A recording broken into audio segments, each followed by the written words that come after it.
माऊली रामकृष्ण हरी. मी बाळासाहेब महाराज गतीर, मुंडेगाव, नाशिक. आज कीर्तन सेवेच्या निमित्तानं मुंबई कल्याणमध्ये गोवेगाव या ठिकाणी येत असताना समृद्धी महामार्गाचा सदुपयोग केला आणि या समृद्धीवरती चालत असताना, प्रवास करत असताना वेग हा अत्यंत नियंत्रित ठेवून, अर्थात 60, 80, 100 या स्पीडनं अगदी हळुवारपणे मी प्रवास केला. सुखरूप मुंबईमध्ये पोचलो.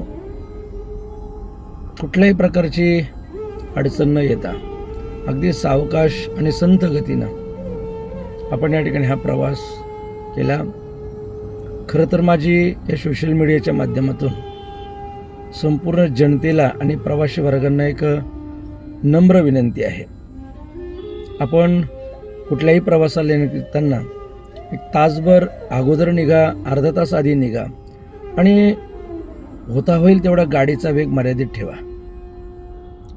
आज समृद्धीला येताना पोलिसांशी भेट झाली. टोलवरती त्यांनी सांगितलं का महाराज, आपण खूप छान प्रकारे समाजाला सेवा देता, तर एक संदेश द्या का संपूर्ण जनतेनं आपल्या गाडीचा वेग हा अत्यंत प्रमाणात ठेवला पाहिजे आणि गाडी चालवताना प्रामाणिक राहिलं पाहिजे. याचं कारण असं आहे, घरी आपली कोणीतरी वाट बघते, आपण कुठल्या तरी कुटुंबाचे एक सदस्य आहोत, घटक आहोत, याची प्रत्येकानं जाणीव ठेवली पाहिजे. असा प्रवास करा, जीवन सुखरूप ठेवा, आनंदी ठेवा. नक्कीच आपल्याही जीवनात समृद्धी आणि भरभराट आल्याशिवाय राहणार नाही आहे. आपण काल परवाची बातमी ऐकून जरा सुन्न आणि खिन्न झालेलो आहोत.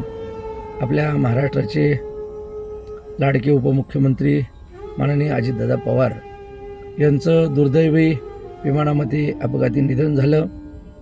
महाराष्ट्र, भारत त्यांच्या जाण्यानं पोरका झालेला आहे. विशेष प्रकारे राजकीय क्षेत्रामध्ये फार मोठी पोकळी निर्माण झाली. तर मानवी जीवनाचा कुठल्याही प्रकारचा भरोसा नाही आहे. आपण सर्वांनी आपली स्वतःचीही काळजी घ्या, परिवाराचीही काळजी घ्या आणि जाता जाता विनंती आहे, आपण गाडी चालवताना वेगाची मर्यादा ठेवा. मी स्वतः त्या गोष्टीचा अवलंब करतो आणि म्हणून इतरांना सांगायला मी प्रवृत्त होतो आहे. रामकृष्ण हरी.